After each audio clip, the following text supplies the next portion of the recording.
The Point of View is brought to you by Cowbell Coffee. Cowbell Coffee. Taste it, love it. Kel Charcoal Toothpaste. Kel Charcoal. Happy smile. Enterprise Life. Enterprise.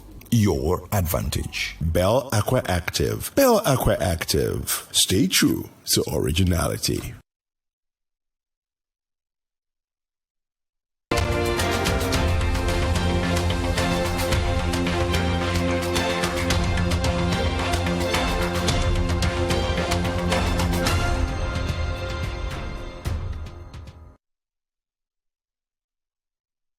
Welcome to The Point of View. This is your favorite current affairs show on television. Here on The Point of View, we get the right guests on the right topics, ask them the relevant questions on issues that matter to you. We're live and interactive tonight on a big story. Ghana's Black Stars coach CK Akonnor has had his appointment as head coach of the Black Stars terminated and is left not alone, but with key members of his technical team. Tonight, we give you the inside story. We analyze his track record and try and find out what's going to happen next, who's going to take over as Black Stars coach ahead of our next World Cup qualifier in exactly 3 weeks' time. It's interactive. Send us your comments, your reactions on this topic. We'll be right back with our guests when we return. Stay with us.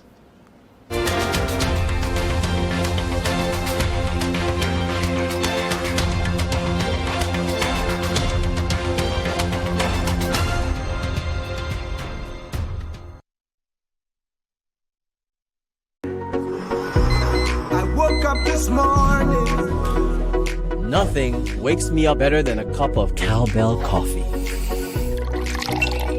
Delicious coffee aroma.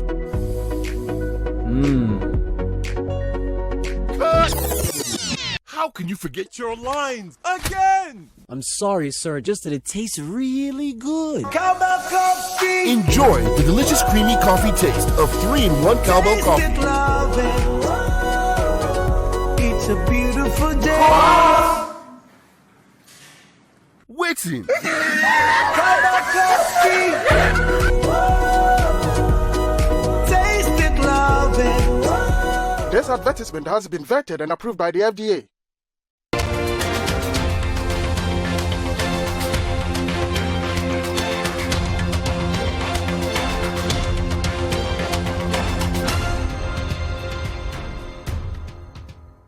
Welcome back. So, Ghana Black Stars head coach CK Akonnor has been sacked. He's left with some of his technical team. In fact, the whole team has been jettisoned. What happened? What were the key reasons why he was sacked?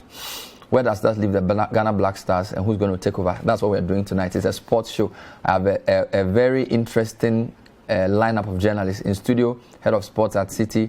He's in the person of Fentuo, Tahiru. Fentuo, good evening, welcome. Good evening, Bernard. Good to have you. I'll be joined online by a couple of people. Atta Poku is a journalist at Want to Meet TV. He will join us via Zoom.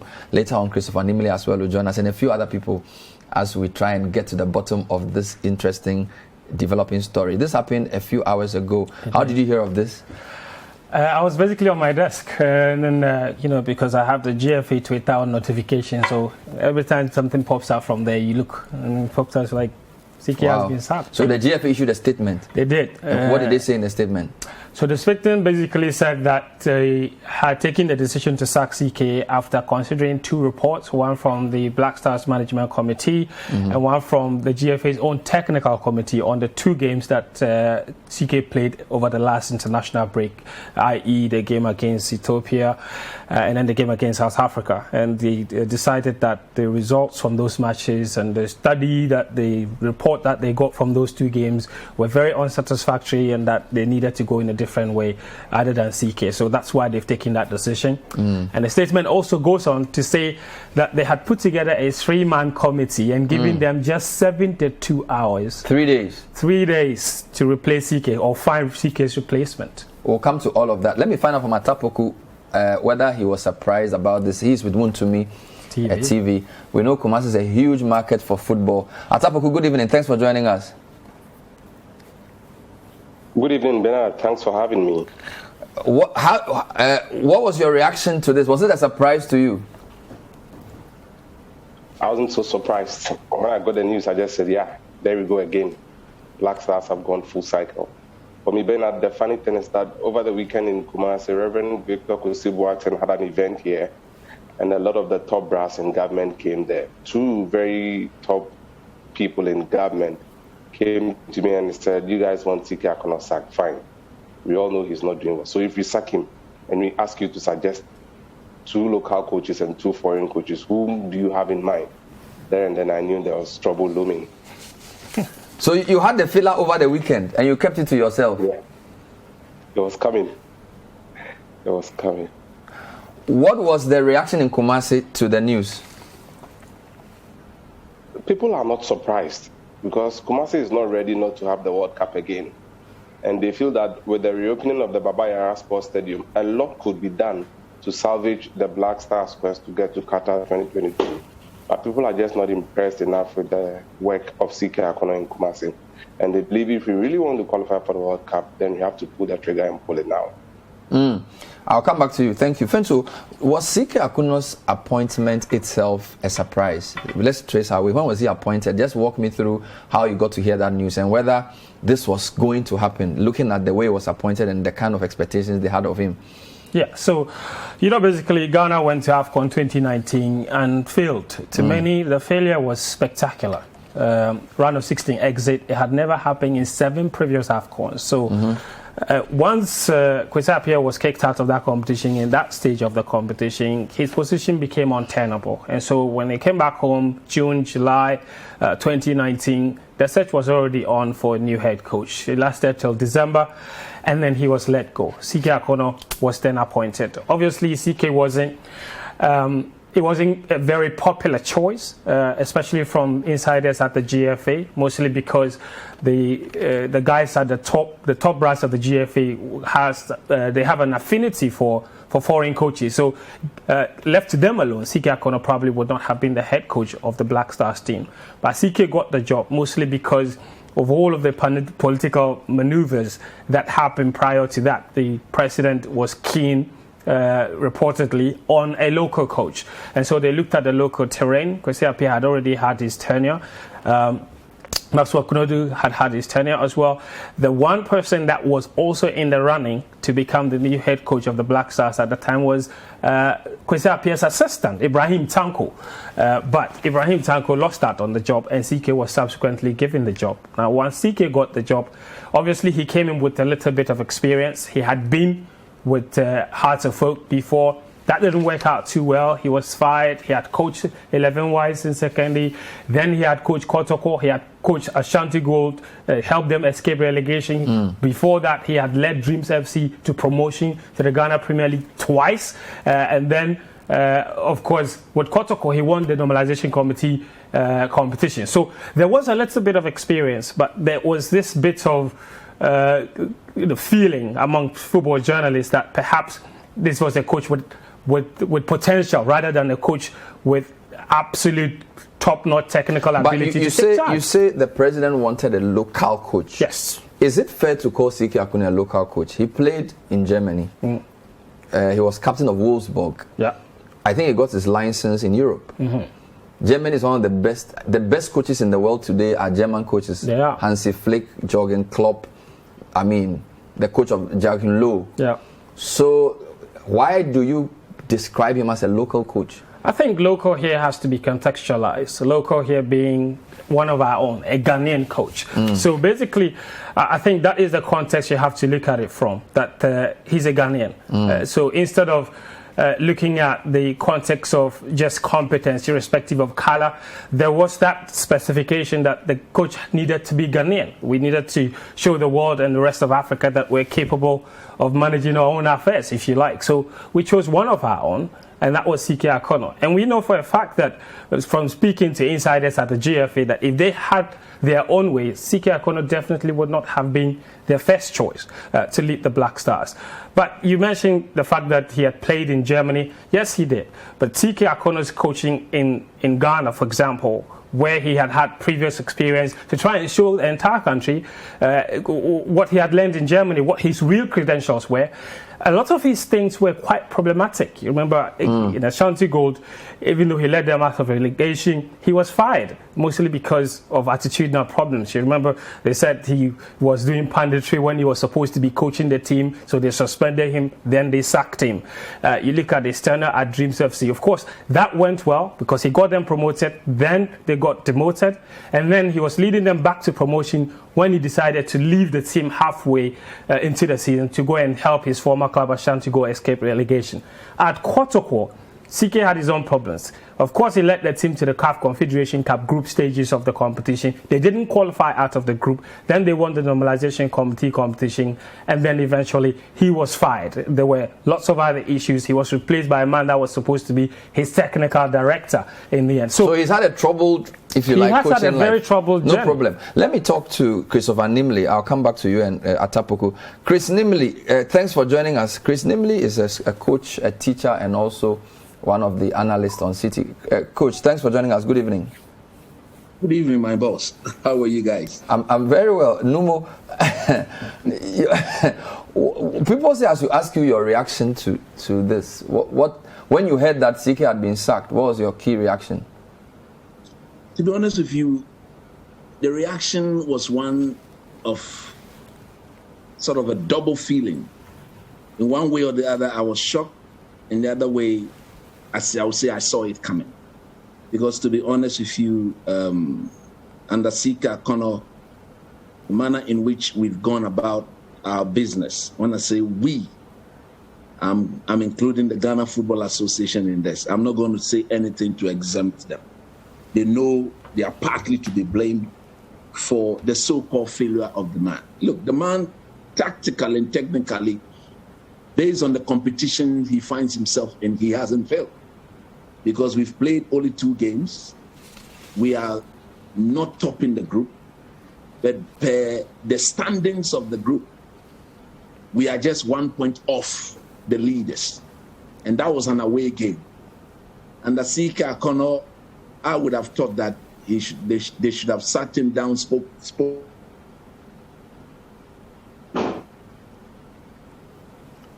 Chris, are you there? Okay, we'll reconnect to Chris. Let me just take Atta Poku quickly. Atta Poku, so was CK a popular coach in Kumasi? He was in charge of Kotoko at some point. Because we know we had an insistence of a Ghanaian coach from Kwesi Appiah to Max Okunedu to CK. Was his appointment a popular one, or was his tenure a popular one in Kumasi? It wasn't so popular in Kumasi. Even though he had coached Kotoko, the manner in which he left them made it look like they weren't so into him. And then again, CK Akonnor came to Kotoko having coached Obuasi Ashanti Gold and then Accra Folk. Yes. So when you join Kotoko from these clubs, you are seen differently. And I feel that throughout, he didn't also get the benefit of playing at the Baba Yara Sports Stadium. That's usually how people get their affinity with the Black Stars when they play in Kumasi.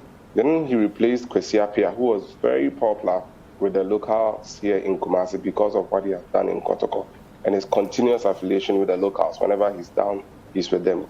CK Akonnor and the Black Stars were both seen as outsiders throughout his tenure. So none of his 10 games was played in Kumasi, and that worked against him in terms of support among the Kumasi fan base.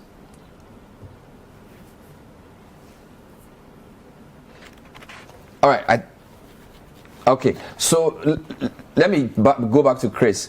Chris, you were making a point about technically we have just played 2 games in the competition that he's in, and he's won 1 and lost 1. So he hasn't really failed. That was what you were saying? Yes, exactly. That was what I was saying, because he's been involved in 2 major competitions. He's qualified the team to the AFCON, which we will go in January. And for the World Cup, like I said earlier, we've played 2 games. We've won 1, we've drawn 1. The one we lost was an away game. And if you look at the group, it is looking like we will be in a direct battle with South Africa. And they are yet to come to Ghana. And I have no doubt, if you put me in charge of the Black Stars, I'll beat this South Africa team anywhere we play them in Ghana. So at the end of the day, we have presented the thing looking like CK is solely to be blamed for the non-convincing performance and not having the sort of results that we desire. Every Ghanaian know or hope that we should be topping the group. But this is football. You don't have your cake or you don't eat your cake and have it. At the end of the day, I'm very certain that as this program goes on, I'm happy Atta Poku is part of the show because he's somebody who's got lots of info that some of us even don't have. But we have treated the man very unfairly. The conditions under which he's been made to execute this very demanding task has been so unfair. And he himself, as we go on, I will not run away from that fact. There are certain footballing decisions that he hasn't made right. But I can assure you that all the footballing decisions that Tsike Akonnor could not get right, he was, I would say, about 60 to 70%. His hands were seriously tied. And I will point it out because the man is gone and we need to do whatever we have to do to protect the next coach that will be coming to coach the Black Stars. The people in charge of our team, Bernard, to be honest with you, are not allowing the coaches of our national team to work with their free hands. And that is something I intend to point out. Let's talk about player selection. So like you rightly asked, I was very shocked he got the boot, but I wasn't shocked because those in charge. Okay. Let's talk about player selection. Fentuo said that we had initially he said he wanted to use 40 players. Yeah. But by the time he got sacked, he had called up over 100 and how many? 167. 167 players for 10 games. Yeah. Is that evidence of a lack of clarity, lack of certainty? Why would you? What's going on there? Well, listen, Christopher Nimley touched on a very important aspect of this whole debacle, is how I like to call it. And I'm sure Atta has the same view, or he has probably a lot more information on what has led us to where we are in terms of player selection. I have to say and point out that, Bernard, that the Black Stars problem, 80% of it has come from player selection. And the player selection is where most of the problems of the Black Stars started from. And this whole issue of selection into the national team became so divisive, it got to a point that the head coach of the national team was not on talking terms with the GFA president, Keto Kriku. This we know. They were not talking. No, they were not talking for some time. In fact, it took a meeting, an intervention from the Minister of Youth and Sports to get them back to talking terms and working for each other. Is one of the employer of the other? Yes. And yet they were not talking? They were not talking. For how long? In fact, it lasted for several months. Wow. And most of it started from the very beginning. Tsike Akonnor, you have to remember this. When Tsike Akonnor took charge, he was appointed in December of 2019, officially started work January of 2020. His first game was supposed to be in March of 2020 against Sudan. Now, Tsike named his squad in February of 2020, his very first Black Star squad. Before he named that squad, and this is inside information, obviously we can't disclose our sources, but Tsike Akonnor was presented a list of 9 players that he needed to call. He was told that he needed to call these 9 players. In addition to what he had already decided. Whatever he had to do. But did he put his original list in the public domain? No, he hadn't. Before he even made the call up, he was told there were 9 players he needed to call. Whether he agreed with Do we know these 9 players? Or he did not. Do you know these 9 players? Of course we do.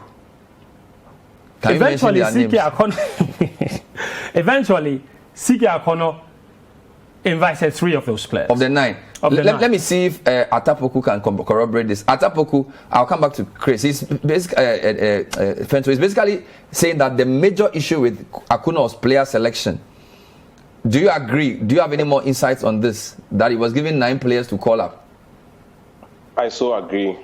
It comes back to the case study of Eugene Ansah in Israel, who was called for the friendly doubleheader against Qatar and Mali.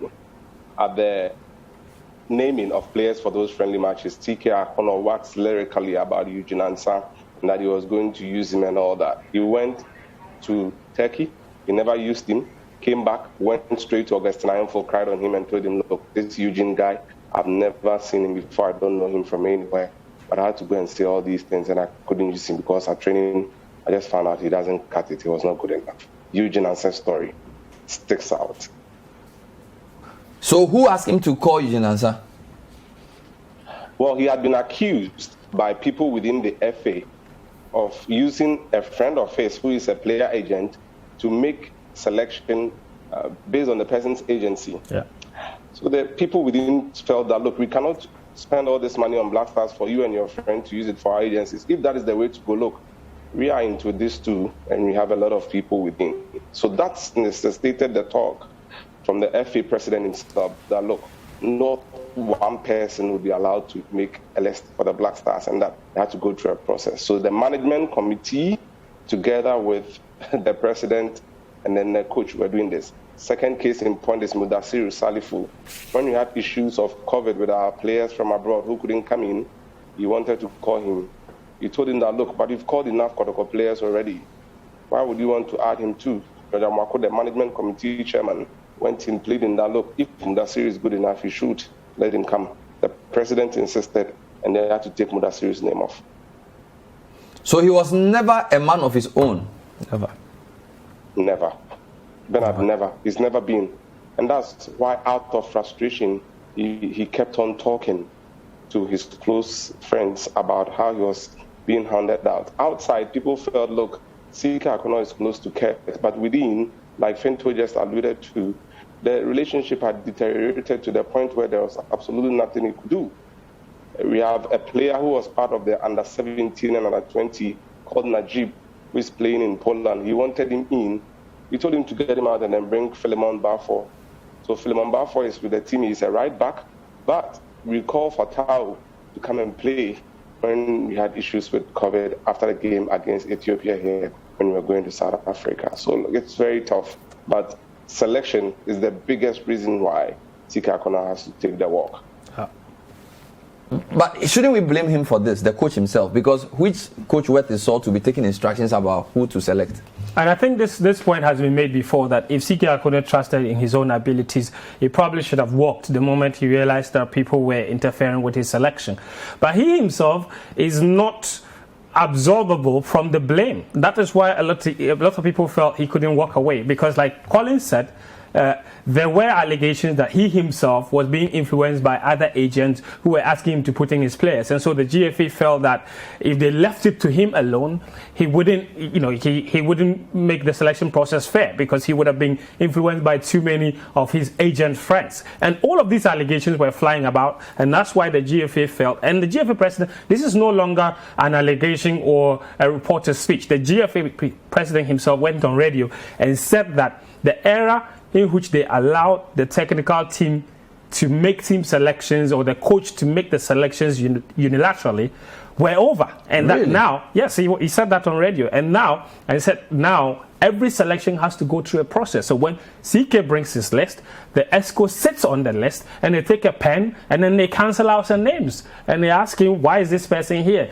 Take him out, bring this person in. And Atta mentioned a very good example of when he called a certain Najib Yakubu and then Akomenza. Those two names were cancelled out in one of his call-ups and replaced by two players. One of them, Collins mentioned again, Philemon Barfor, who plays for Dreams FC, and which is a team that is owned by the GFA president. And then Gideon Mensah, of course. So you look at the history and you look at this Philemon Barfor boy, and that was the first time he got called up. Since then, he has been called up subsequently 4 times as backup right back. He's not played a single minute. And that's why people say, why do you keep calling him if he's not playing? And guess what the most interesting bit is here?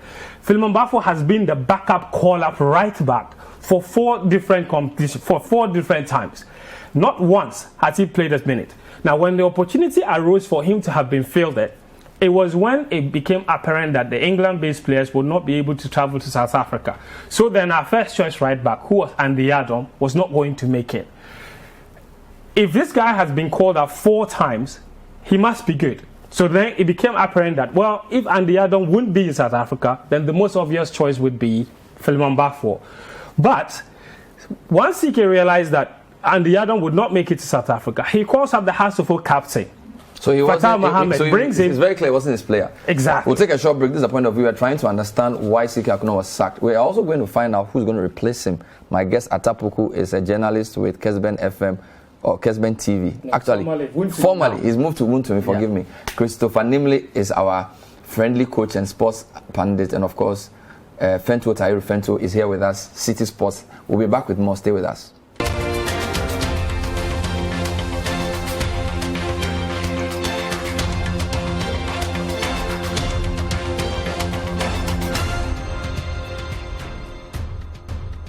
Welcome back to The Point of View. Tonight we're trying to understand why CK Akonnor was sacked, and we also look forward to who's possibly going to replace him. A 3-member committee has been given 3 days to choose a replacement because in 3 weeks we have another football match. In studio, Fentuo Tahiru Fentuo, head of City Sports, by Zoom from Kumasi, Atta Poku from Kesben. Sorry, why do I keep saying Kesben? From I don't know what I don't know what's happening to you. You used to work there, so my mind is still with you on Kesben. Forgive me. Yeah. Wuntumi, Chama, Head of Prempeh College. Wuntumi. Say hi to Wuntumi for us. He's a big man. I saw his video this weekend. He was talking about Atta and things. And then Christopher Nimley. I'll interview you on having Wuntumi as a boss, how the dynamic is. It's very exciting. I love that. Christopher Nimley is a coach. Let's talk about 2 quick things. The dynamic in the technical team. I got an impression that not all was well between him and some of the members of the technical team. Who were on this technical team, and what was going on within that team? So CK had basically had one assistant from the beginning. That assistant was Duncan. Yes, David in the Duncan. middle there. Yes. Who is the white guy next to him? Patrick Graveras. Who's that? Was brought in. Some Danish guy. What does he do? He's basically a second assistant to. Is he a video analyst? No, he is not. There's a video analyst. Yes. So this is Graveras. This is Graveras. What has he done in his life? Who is he? He's previously coached some youth teams from PSV Eindhoven and what have you, but he doesn't have any real credentials of winning anywhere really. This has a nice bald head. Yeah, so these are his CK Akonnor's 2 assistants, basically. What's the difference between Akonnor and Duncan? So Akonnor and Duncan, so you see there's a dysfunction also within the technical team. Akonnor is a man with trust issues, let me put it that way, or insecurity issues, if you like. Hey. And the inside information is quite important. Now, we are told, obviously... Who is senior? In terms of coaching? Obviously, it's Duncan. Duncan is older. Yes. Has he coached any national team before? He has coached the under-17 team before. He took Ghana to Peru 2005 when Ghana drew 3 matches and got kicked out in the group stages. That team had Jonathan Korte and Mubarak Wakasu. So he was also the one that coached the under-17 team. He took to Gambia when we lost to the Gambians in very controversial fashion. So the relationship between the two was not that great? It wasn't great. Who brought Graveras? Graveras was brought by the GFA. Not Akonnor's choice. They said in the state, and this is the funny thing, the GFA, in announcing Graveras' coming, said that CK Akonnor had requested for another assistant and that they had gone through a list of 3 possible assistants. So they chose his assistant for him? Yeah, and then they chose Graveras for him, and then CK approved. Now, what we know is that obviously Graveras' coming created a bit of dysfunction because obviously Duncan thought that CK didn't trust him, and this also happened apparently after the infamous game against Mali when Ghana lost that friendly game in Turkey by 3-0. There's this infamous story of CK Akonnor telling David Duncan not to conduct the warm-up in the way that he was going about it. Now, you know that typically, Bernard, that when a coach and an assistant take charge of any team, it's usually the assistants that lead the warm-ups. They lead the training session. The coaches just stand there and take notes and what have you. CK himself was involved in that when they brought in him as an assistant in Kwesi Appiah's last game in charge of the Black Stars against South Africa. That was an AFCON qualifier. So it was an aberration in a sense? Yes, right. Sort of. Let me pick Atta Poku. I'll come to Nimley on issues. Atta Poku, do you have any information about this so-called dysfunction between Akonnor, Duncan and this Graveras man? Bernard, exactly as Fentuo said, yes, there was. And there's another tier to it that I would want to add. The GFA statement was one that was pregnant with meaning. Yeah. Now, after the statement had come out, some people on the executive committee And the Black Stars Management Committee found out that CK Akonnor's agent works with Graveras. Yes. Hey. And that he had used this agent to get Graveras in.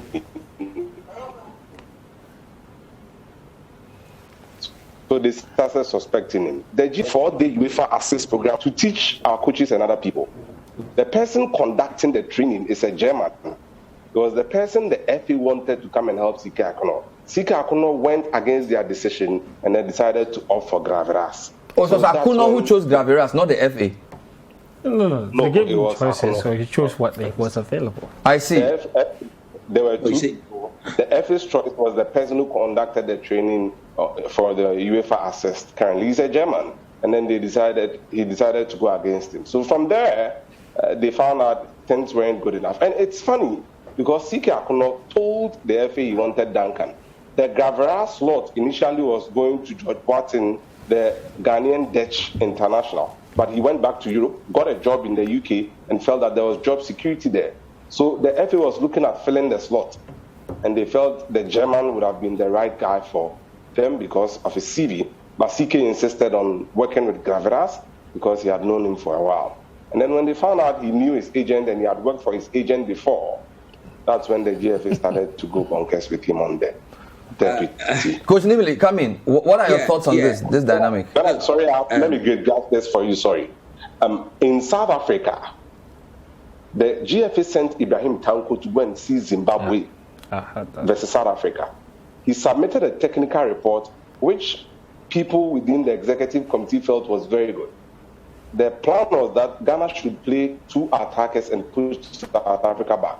Now, it is believed that Duncan believed in that report. Oh. But Graveras and CK, let's play our 4-3-3 and play the gap. Wow. Can you repeat what you said? Your line was breaking. You're saying Ibrahim Tanko, Borussia Dortmund, former Ibrahim Tanko, former assistant coach. He gave a report that said we should play 2 attackers against South Africa based on intelligence, based on the Zimbabwe game. Akonnor and Graveras didn't agree. Yes, because of the... yes, but so... Yabe, for instance, was so livid after the game that why didn't... We are struggling with you. Can you give me that information? Yes. So basically, the story is that CK Akonnor was giving a scouting report. Ghana sent, with their own resources, Ibrahim Tanko to scout the South Africans based on the game they played against South Africa. Ibrahim Tanko did a scouting report, presented the report to the GFA technical committee. They presented this report to the Black Stars technical team. All right, CK Akonnor was supposed to go and play a certain system. That's what Atta mentioned. CK looked at the report, then went into the game and didn't play the system. And so after the game, a lot of people were very angry, including the management committee chairman. Because they knew that he wanted 2 attackers. Yes. Let me come to Nimley. Nimley, all these things going on.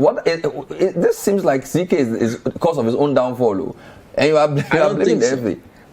I don't think so. Look, to be honest with you, nowhere, I repeat, there's nowhere in the world where a head coach will allow an FA, those who have given him the job, to appoint his assistant for him.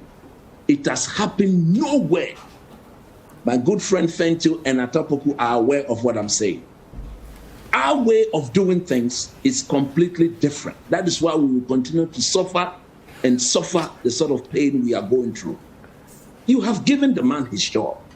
If you give Jose Mourinho the job to come and coach the Black Stars, you will never give him an assistant for him to accept that.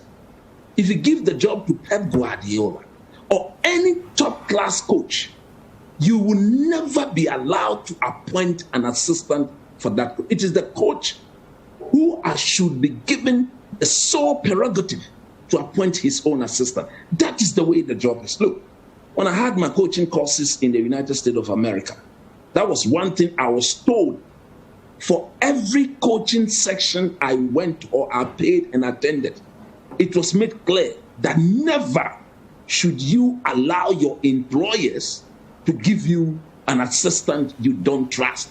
Because at the end of the day, his allegiance will not be to you, his boss. His allegiance will always be to his paymasters. The late Uncle Ben Kofi also made that statement when he took us through the CAF license B course at Pram Pram. He said, never should you as a coach allow anybody, I repeat, anybody to appoint your backroom staff for you, because you should bring in people who believes in the way you do your work. So if we are in the country where the coach is given the job to do, then people at the FA, I repeat, they know nothing about coaching. They are not coaches. They are not technical men.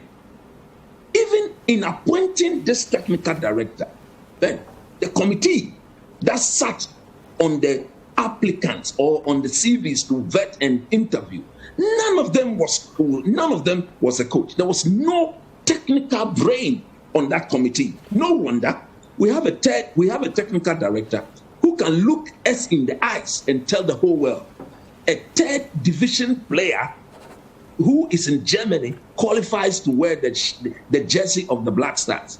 So our way of doing things is completely not in line with the modern era. Okay. So why should that's fair. Let's analyze his record. 10 games played, 4 lost, 4 won, 2 draws. Chris, I'm still with you. I mean, Egypt sacked the coach who had not lost a game. And we are aiming to go to the same World Cup. Egypt sacked the coach who had not lost a game. He had played about 8 games or 7 games. He hadn't lost a game. Yeah. They sacked him. Zimbabwe, who Ben Kofi used to coach many years ago, have sacked their coach because they are at the bottom of the league. Now, yes, what are you saying about this record in front of you? This, of course, is not the best.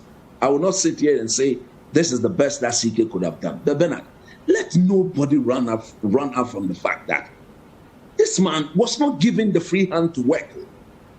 When the coach submits his list, and you have the president of the FA taking a pen and using his own authority, not under any technical advice, his own authority, and cancels out names of players that the coach believes can fit into his system, into his chemistry, and you cancel the names of those players, and then you invite players that belong to your agency. I repeat, the agencies of the president of the Ghana Football Association. He also has his agency that he's working with. He brings players from his end and add them to the coaches and insist that player A and player B and player C should play. That is what he's been doing. How do you fault a coach when he's working under such conditions? How do you fault the man? So I agree with what Fentuo. Maybe if I was the one in charge, I would have resigned and then told the whole world that this is the problem I'm facing with the people. They are not allowing me to do my work. They will not stop it. I repeat, every ESCO member, Fentuo knows what I'm saying. It is at the Black Stars, but this is something that runs through all our national team. By being on that ESCO, every one of them automatically, they have 1 or 2 players from the team they have, their own team, into all of our national teams. Wow. If that is the way we are going to run football in this country, no coach, I repeat, no coach will go out there and succeed. This is the conditions under which the man was being made to work. I can assure you. Mm-hmm. Let me just ask Atta Poku on the sacking. Atta Poku, you gave me some information that in Kumasi over the weekend, some people came for a big program and they hinted you they were going to sack him. Was this the FA's decision, or was it the ministry's decision, or was it the government's decision? I can say it is the FA's decision, Bernard.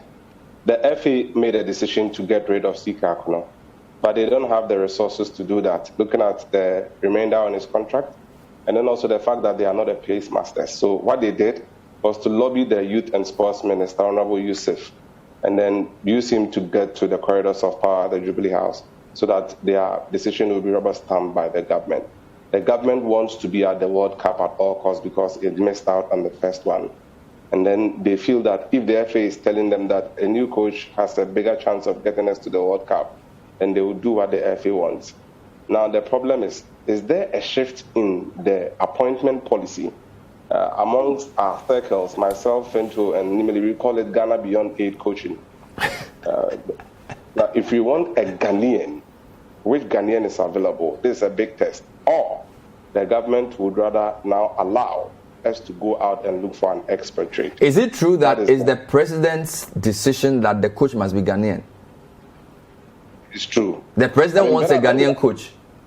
Absolutely. He allowed the leader of government business in Parliament, Honorable Osei Mensah-Bonsu, to tell us right before the appointment of Kwesi Appiah that in this time there is the need to build the local content in coaching. So the Black Stars would have a coach. And this is what they were doing. They have a main Ghanaian as the Black Stars coach, and then they would attach another Ghanaian as assistant coach. After 2 years, he would exit, and then someone else would come in. So you saw Max Akonnor coming in. He exited for Tanko. Tanko came in. He exited for CK Akonnor, and CK Akonnor took over from Kwesi Appiah. It is something We'll take a break. When we come back, we'll look at who the options are and whether Nanado's coaching beyond 8 can qualify us for the World Cup. This is the point of view. Stay with us.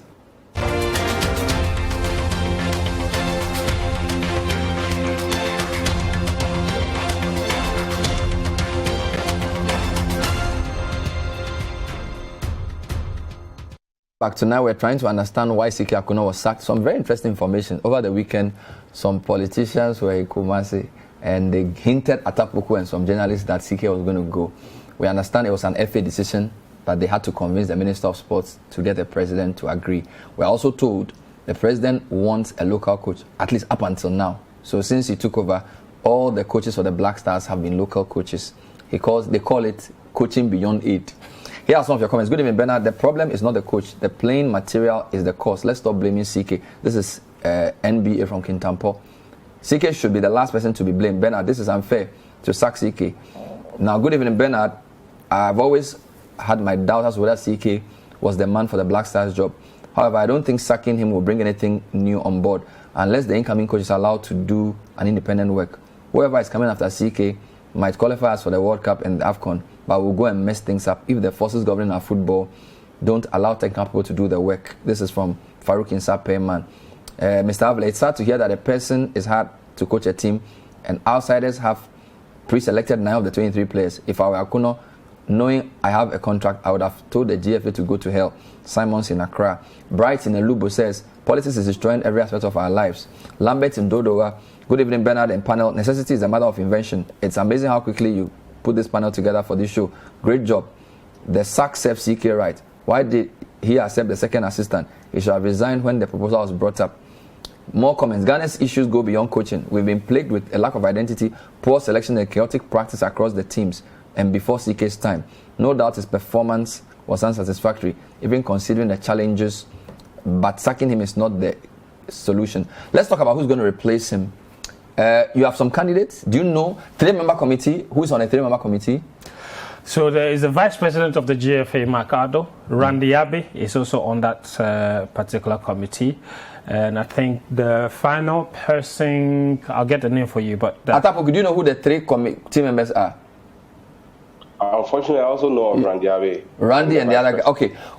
Who are the key people being considered, Chris and Fentuo? To be honest, for now, you don't know. My mind is really blank, and I have spoken to people at the GFA who ask me if I have suggestions. Oh, they ask if you have suggestions? Wow. For them. But I think whatever be the case, whatever our decision would be, I think the ultimate determination or the determinant factor for that would be cost. Because now quality doesn't come cheap.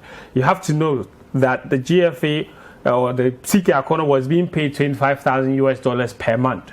Now, $25,000 per month can only afford just that, CK Akonnor. Are you serious? Yes, if you look at the top 10 ranked nations on the African continent, the least any of them is paying their coaches is $75,000 a month. A month. So, We have the highest Ghana has ever paid a coach in this country is $50,000 a month, and that was Avram Grant. He left with us owing him several months of salary.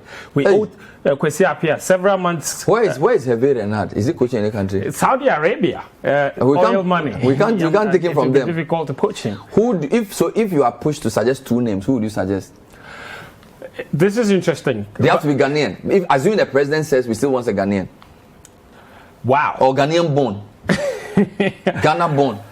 Well, I think the most popular choice, if you look at football Twitter, perhaps, is Otto Addo. Who is a former Black Stars player, played at the World Cup in 2006, now assistant coach at Borussia Dortmund. Coach at Borussia Dortmund? He is assistant coach at Borussia Dortmund. Actually took charge of some games. This is the Dortmund that has Haaland. Yes. And Jude Bellingham. He's the guy training them. Stefan Royce. He is the guy training them. He's the assistant coach.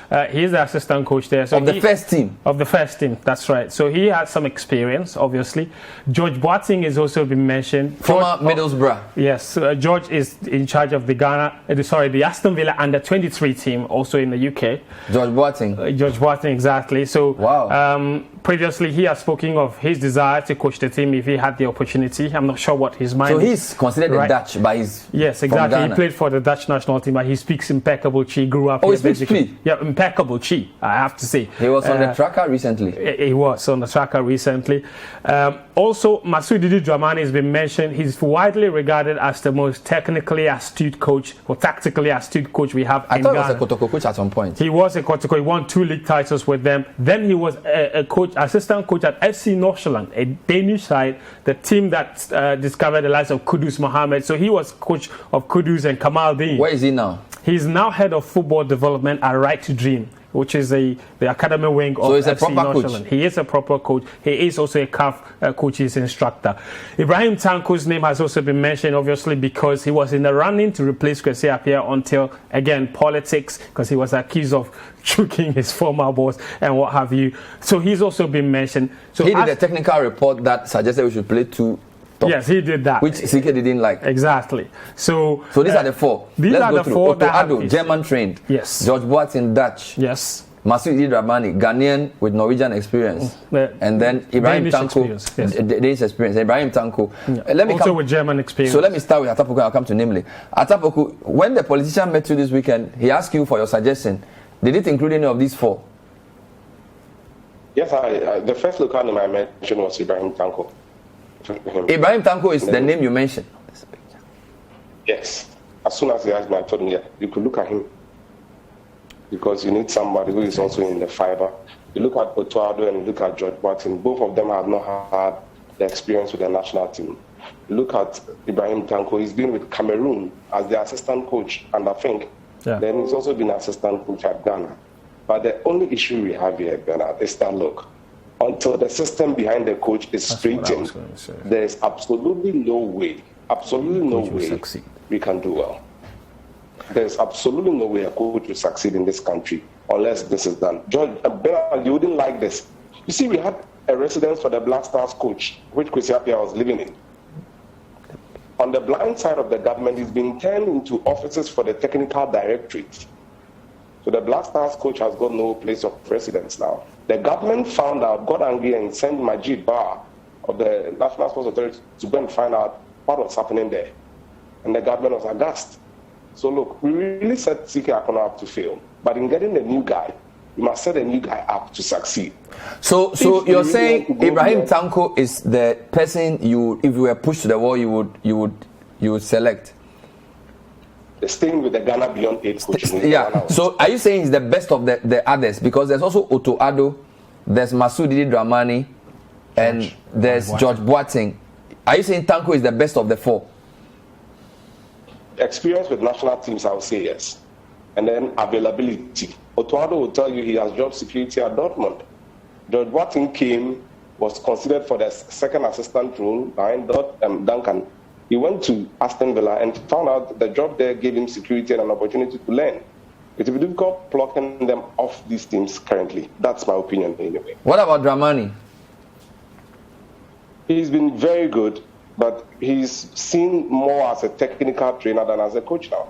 Right. He's a technical person. Do you think we can attract any top-notch foreign coach between now and our next game?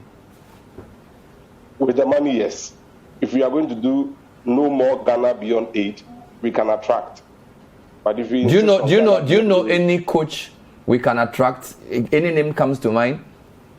Yes, the former Uganda and Pyramids coach Stéphane Desabre, the Frenchman who brought Uganda to the 2019 AFCON, and the former Pyramids of Egypt coach.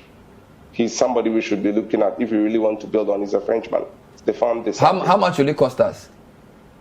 Unfortunately, Pyramids were paying him $80,000. $80,000 a month. Yes. But that was a football team. We're a whole country. If Pyramids can pay $80,000, we should be able to pay that. So I went to check at Uganda, and Uganda were also paying him $35,000 when he was at Uganda. Nimley, why are you laughing? I'm laughing because of the amount that he mentioned. Look, my quick point on this: Ibrahim Tanko, in fact, was my choice to the coaching job before C.K. Akonnor got the job. But me, Coach Nimley, I don't think those at the FA will stop what they are doing. I just don't think so. I think whoever comes in, if the person is Ghanaian, it will continue to influence him. Can you imagine that we have a sports minister who on another radio station admitted that he doesn't recognize the technical director? But this is the sports minister who sanctioned the keys to an apartment or a house acquired by the government of Ghana for the Black Stars coach, for the FA to use as the office of the technical director. And CK was all over the place. Another side issue is the fact that even the official vehicle that CK Akonnor should have used from day one was never given to him, to the extent that I was at a wedding ceremony with CK Akonnor when his car broke down and it had to be pushed. It had to be pushed by some people. I'm telling you, and this is the wickedness of those who are in charge of football, what they tend to do to the ordinary Ghanaian or to a fellow Ghanaian. If this is the way we are going to think and continue to do our thing, should we bring a foreign coach or should we maintain a local? Look, I'm a Ghanaian, I'm a local coach. My first choice will be a Ghanaian coach, of course. But if we don't have if the quality required to get the Black Stars competitive at the demanding high standard on the continent of Africa now, we cannot get. In the meantime, we should go and get whoever, whether expatriate or whoever that can do the job. Because look, for me, I'm tired of the level of influence that has been coming from the FA. I need a coach who can stand his ground. For me, that's the coach I'm looking for. Somebody who will stand his ground and tell those at the FA, look, you better push yourself. You guys are not coaches. Go and do your administrative work and concentrate on that. And leave the technical issues to the technical men to handle. If we can get a coach who can do that and call the right players, thank you. Then I have no doubt we will succeed. Thank you, Numo Christopher Nimley, big man, coach, pundit, chemistry professor. Atta Poku is also a sports journalist with Want to Meet TV, but he's also a lecturer, by the way, at CSUC, Christian Service University, and Fentuo, Tahiru, the man with two names, head of sports at City, big man. We are waiting for 3 days. So by Thursday, we'll know who the Black Stars coach is. Yeah. We'll see how that goes. Thanks for watching. The Business Dashboard is next. We'll be with you next time. Bye-bye.